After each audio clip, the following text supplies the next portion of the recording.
ಈ ಲೋಕಸಭಾ ಚುನಾವಣೆ ಒಳಗ ಹೆಚ್ಚಿನ ರೀತಿಯಿಂದ ನಾವು ನೀವೆಲ್ಲ ಕೂಡಿ ನಮ್ಮ ಸರ್ ಬಸವರಾಜ ಬೊಮ್ಮಾಯಿ ಸರ್ಗೆ ಮತಯಾಚನೆ ಮಾಡಲು ಸಾಕಷ್ಟು ನಾವು ಪ್ರಯತ್ನ ಪಡ್ಬೇಕಂತ ಹೇಳ್ತೀನಿ. ಯಾಕಂತಂದ್ರ ಇದರಲ್ಲಿ ಈ ಬಿಟ್ಟಿ ಭಾಗ್ಯ ಬಂದು ಏನೇನ್ ಮೋಸ ಮಾಡ್ತಾರಂತ ಹೇಳಕ್ ಆಗೋದಿಲ್ಲ. ಈ ಬಿಟ್ಟಿ ಭಾಗ್ಯ ಬಂದು ದೇಶ ಹಾಳು ಮಾಡುವಂತ ಕೆಲಸ ನಡೆದೈತಿ. ಅದಕ್ಕೆ ನಮ್ಮ ಮೋದಿ ಅವರು ನಮ್ಮ ಹೆಣ್ಮಕ್ಳಿಗೆಲ್ಲ ಎಷ್ಟು ಕೆಲಸ ಎಷ್ಟು ಒಳ್ಳೇದ್ ಮಾಡ್ಯಾರ.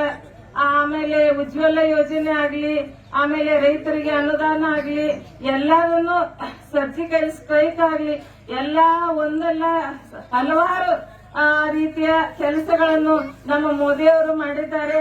ಇವತ್ತು ಅವ್ರನ್ನ ನಾವು ಹೆಚ್ಚಿನ ರೀತಿಯಲ್ಲಿ 3 ಬಾರಿ ನಾವು ಪ್ರಧಾನಮಂತ್ರಿಯನ್ನಾಗಿ ಮಾಡಬೇಕಂತ ಎಲ್ಲರಲ್ಲಿಯೂ ನಾನು ಕೇಳಿಕೊಳ್ಳುತ್ತೇನೆ.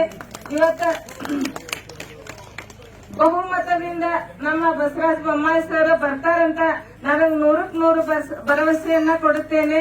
ಇವತ್ತು ನಾವೆಲ್ಲ ಹೆಣ್ಮಕ್ಳು ಬಹಳ ಒಲಿ ಹಚ್ಚಿಸಿ ರೊಟ್ಟಿ ಮಾಡೋದು ಬರೇ ಅಂದ್ರ ಸರ್, ಇವತ್ತ ರೊಟ್ಟಿ ಮಾಡ್ಲಿಕ್ಕೆ ನಮಗ ಪ್ರಧಾನ ಮಂತ್ರಿ ಅವರು ಗ್ಯಾಸ್ ಕೊಟ್ರು.